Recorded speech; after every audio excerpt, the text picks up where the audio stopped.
Hello everyone, नई video में आपका स्वागत है। नमस्कार। आप सभी के बहुत सारे कमेंट्स आ रहे थे कि सीटेट एग्ज़ाम जो 7 जुलाई को हुआ था उसमें काफ़ी सारे बच्चों के जो अब उन्होंने चेक किए थी आंसर की, कहीं ना कहीं बहुत सारे चैनलों के माध्यम से चेक की थी। तो उन चैनलों के माध्यम से जो चेक करी तो उनको लग रहा है कि हमारा कहीं डाउट होता है, उनको डाउट हो रहा है कि कभी हमारा किसी का 90 क्रॉस हो रहा है, किसी का 82 है। जो SC/ST कैटेगरी में है, जो हम सीटेट में पासिंग ईयर मांगते हैं, जो ST और ST में है वो 82 मार्क्स भी होते हैं, जबकि जनरल में 90 मार्क्स होते हैं। कहीं ना कहीं बच्चे जो है मार्जिन पर भी आ रहे हैं, तो उनके मन में ये डाउट है कि रिजल्ट और आंसर की कब तक आ सकती है। रिजल्ट जो आएगा क्या हमारा एक नंबर इंक्रीज होगा या घटेगा या बढ़ेगा। आज की वीडियो में हम डिस्कस करेंगे सारे एक एक पॉइंट करके, जो मैंने एनालाइज किया है, जो पिछले साल जो पेपर हुआ था उसके आधार पर कैसे बच्चों के इंक्रीज हुए, 1 या 2 नंबर किस बिहाफ पे हुए हैं, आंसर की कब आएगी, रिजल्ट कब तक आ सकता है, इसके बारे में डिस्कस करेंगे। ठीक है, अगर आप फर्स्ट टाइम देख रहे हैं चैनल को सो डैट, तो आप चैनल को लाइक शेयर और सब्सक्राइब करना ना भूलिए, ताकि आपको कितनी भी एजुकेशन से रिलेटेड, गवर्नमेंट जॉब से रिलेटेड या प्राइवेट जॉब से रिलेटेड जो भी अपडेट चाहिए इस चैनल के माध्यम से मिलेगा। ठीक है, सबसे इंपॉर्टेंट पॉइंट है कि सीटेट एग्जाम बहुत सारे बच्चों का अच्छा भी गया, जिसके 120 प्लस और 130 प्लस भी आए होंगे। उनको टेंशन लेने की बात नहीं है। उनके लिए एक खुशखबरी जरूर लास्ट में बताऊंगी। वीडियो को स्क्रिप्ट नहीं करना है, बिल्कुल ही एक एक पॉइंट्स क्लियर करूंगी और बताऊंगी कि उनको क्या करना है आगे, थोड़ा सा कि अपकमिंग वैकेंसी किस तरीके से आ रही है इस चैनल के माध्यम से। सबसे पहला पॉइंट है, हम देखिए जो हमारा 7 जुलाई को पेपर हुआ था उसमें बहुत सारे बच्चे SST का जो आंसर की चेक करा होगा कि कहीं ना कहीं उन्हें लग रहा होगा कि NCERT से नहीं, पेडोलॉजी लेवल जो है वो हाई होता जा रहा है। इसका रीज़न है कि आगे आने वाले समय में आपको जो बच्चे अभी उनको लग रहा है कि हम मार्जिन पे हैं, हमें 1 या 2 नंबर है, जिसके 1 या 2 नंबर से रह रहा है, जिसका 1 है, उनको तो टेंशन लेने की जरूरत नहीं है। लेकिन जिनके बहुत ज़्यादा नंबर से रह रहे हैं उनको यही ट्रिक बताऊंगी, यही सजेशन दूंगी कि अपनी जो तैयारी है वो अभी से शुरू कर दीजिए। दिसंबर में आपका एग्जाम होगा और दिसंबर के से पहले आपके 6 महीने हैं। 6 महीने में आप इस अंतराल में आप बहुत ही अच्छा एग्जाम में कंडक्ट कर सकते हैं, मतलब इस तरह ही तैयारी कर सकते हैं और बहुत अच्छा रिजल्ट भी ले सकते हैं। लेकिन अपने अपने बेस बनाना है। सबसे पहला कि आपके 6 मंथ बहुत होते हैं सीटेट एग्जाम को क्लैक करने के लिए। सबसे पहला है कि बच्चों का यह क्वेश्चन था कि मैम की आंसर की कब आएगी। देखिए ऑफिशियली आंसर की जो अगर आती है, देखिए हमने प्रीवियस ईयर का मैंने जो दिखा था, जो बुलेटिन आता उसमें डिटेल दिखी गई थी। जो प्रीवियस ईयर में हुआ था वो हमारा पेपर हुआ था 21 जनवरी 2024 को हुआ था। उसमें जो हमारी आंसर की आई थी वो 6 फरवरी 2024 को आई थी।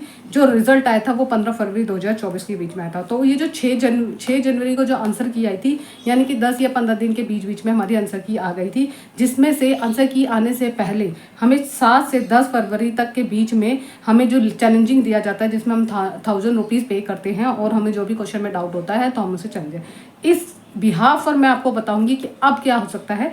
उसके बाद 15 फरवरी को, यानी कि आपके उससे 1 या 2 हफ्ते बाद ही रिजल्ट आ गया था। ठीक है, नेक्स्ट क्वेश्चन है कि अब क्या होगा। ये 1 मंथ के अंतराल में ही सब कुछ हुआ था।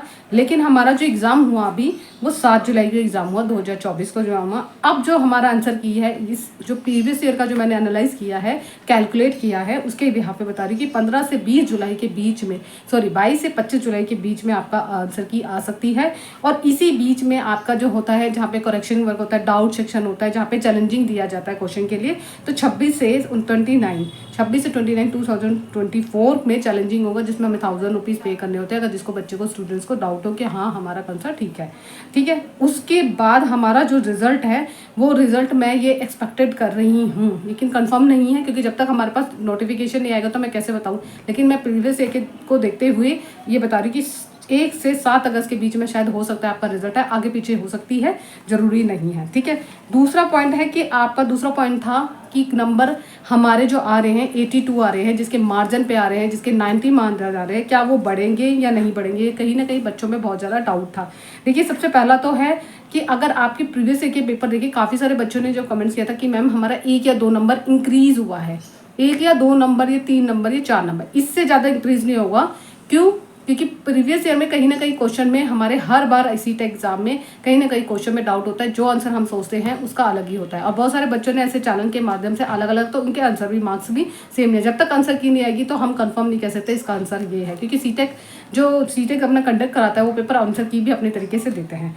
ठीक है, ये हो गया। अब मान लीजिए जिसके बच्चों के मार्क्स 70 मार्क्स हैं, जिसके 80 मार्क्स हैं, अब इंक्रीज जो 80 मार्क्स वाला है वो एक एक दो नंबर, अगर कैटेगरी वाइज है, देखिए सपोज मैं कैटेगरी की बात कर रही हूँ, अगर आपके 80 है तो हो सकता है 1 या 2 नंबर आपका इंक्रीज हो, अगर पूरा क्वेश्चन में किसी में डाउट है, कई बार क्वेश्चन में डाउट होता है 5 या 6 बच्चों को तो इंक्रीज हो जाता है, ठीक है। अगर सपोज आपके 88 है या 89 है तब भी आप सोच सकते हैं कि आपका हो सकता है 1 या 2 नंबर या 3 या 4 नंबर आपके बढ़ जाएंगे, तो इंक्रीज हो सकते हैं, ठीक है। अब सपोज मान लीजिए किसी के 60 बन रहे हैं, किसी के 70 बन रहे हैं, तो 10 या 15 नंबर तो इंक्रीज नहीं होंगे ना। आप भी खुद कॉमन सेंस लगाइए, इतने भी डाउट नहीं होते कि आपके इतने नंबर बढ़ जाएंगे। 1 या 2 या 3 4 क्वेश्चन जो होते हैं वो डाउट में होते हैं, तो वो हमेशा इंक्रीज होते हैं, ठीक है। ये चीज़ आपके डाउट से मैंने हर एक डाउट्स क्लियर करने की कोशिश करी है। और आपको जो है ये आपको पता ही है कि प्रीवियस ईयर में जो पेपर हुए थे, जो कंडक्ट हुए थे, पेपर 2 की बात करें, कितने बच्चों ने 17 लाख बच्चों ने 17,000 बच्चों ने अप्लाई किया था, जिसमें से 14 लाख बच्चों ने 17,000 लोगों ने एडमिशन 17 लाख बच्चों ने फॉर्म फिल किया था। उसके बाद 14 लाख बच्चों ने पेपर के लिए अप्लाई किया था, जिसमें से रिजल्ट जो आया है 12 लाख आया है, 12 लाख रिजल्ट आया है। उसके अलावा बिहाफ पर ही अब देखते हैं इस बार कितना रिजल्ट जाता है। बहुत सारे बच्चों ने मुझे कमेंट्स किया था कि मैम इस सीटेक से रिलेटेड वीडियो बना दीजिए, तो मैंने आज की वीडियो में और इंपॉर्टेंट अपडेट दे दिए। जिनका एग्जाम जिसके मार्क्स 620 है, 120 प्लस है, या 130 प्लस है, या 140 प्लस है, तो सबसे पहले ये ध्यान रखिए कि ये जो पॉइंट है जो अभी आपको बहुत ज़्यादा सर्कुलर हो रहा है, ये दैनिक भास्कर में आया है कि हो सकता है कि आपकी जो यूपी जो है, यूपी में आपकी वैकेंसी निकलने वाली है पीआरटी की 45,000 आ रही है। तो जिन बच्चों का सीटेक हो गया है उसमें केंद्र विद्यालय की भी आएगी, DT+B की भी आएगी, एकलव्य स्कूल की भी आएगी, CMRR स्कूल जो होता है उसकी आएगी, साथ ही साथ आपकी बिहार शिक्षक भर्ती हो गई, और इसके साथ ही साथ आपकी जो AES एटॉमिक एनर्जी वाली जो वैकेंसी होती है वो भी आने वाली है। तो आपको तैयारी किसने, कहीं ना कहीं बच्चे इस बात के लिए कंफ्यूजन है कि हम कौन सा सब्जेक्ट की तैयारी करें। इसके लिए मैं अलग से वीडियो बनाऊंगी और अलग से बना भी रखी है। आपको सपोज कुछ नहीं करना है, आपको एक ही चीज़ ऑलमोस्ट सभी में मैथ्स भी पूछी जाती है, इंग्लिश भी पूछी जाती है, हिंदी भी पूछी जाती है, रीजनिंग जीके की तो कॉमन सब्जेक्ट है। सिर्फ आपका मेन सब्जेक्ट थोड़ा सा अलग होता है क्योंकि आप किसी का इंग्लिश होता है, किसी की TGT की बात करिए। PRT में तो आपको पैडोलॉजी सेक्शन पढ़ना है। पैडोलॉजी सेक्शन के लिए मैंने ऑलमोस्ट बुक्स बता दी है कि NOIS की बुक्स पढ़ना शुरू कर दीजिए। उसमें काफ़ी सारा कंटेंट आपको मिल जाएगा और पैडोलॉजी में बहुत ज़्यादा हेल्प मिलेगा। जब तक आप उसको नहीं पढ़ोगे पैडोलॉजी आपको सोल्यूशन मिलेगी। ये मैं आपको बताना चाहती थी। बहुत सारे बच्चों के लिए अलग से बताएंगे कि यूपी में किस तरीके सुपर टेक जो होता है हमें किस तरीके से तैयारी करनी चाहिए, सिलेबस क्या होता है जो अभी तक डिफाइन नहीं हुआ, अभी हमें कुछ भी नहीं पता। अभी तो जो मेन वेबसाइट पर उसमें नोटिफिकेशन नहीं आया, सिर्फ ये एक न्यूज़पेपर के माध्यम से हमें इंफॉर्मेशन मिल रही है। और जो दैनिक भास्कर है हम उस इंफॉर्मेशन के आधार पर ही आपको कह रहे हैं कि सीटें आएगी, क्योंकि अभी तक वहाँ का अध्यक्ष ही नहीं हुआ, अध्यक्ष ही चयन नहीं हुआ, तो अभी कैसे आ सकती है। तो ये चीज़ कहीं ना कहीं माइंड में है, लेकिन आई होप सो, ये फिंगर क्रॉस है कि आपकी बात जो है जो 2025 में जो विधानसभा चुनाव है ये आपके 2024 आपका लक्की साबित होगा।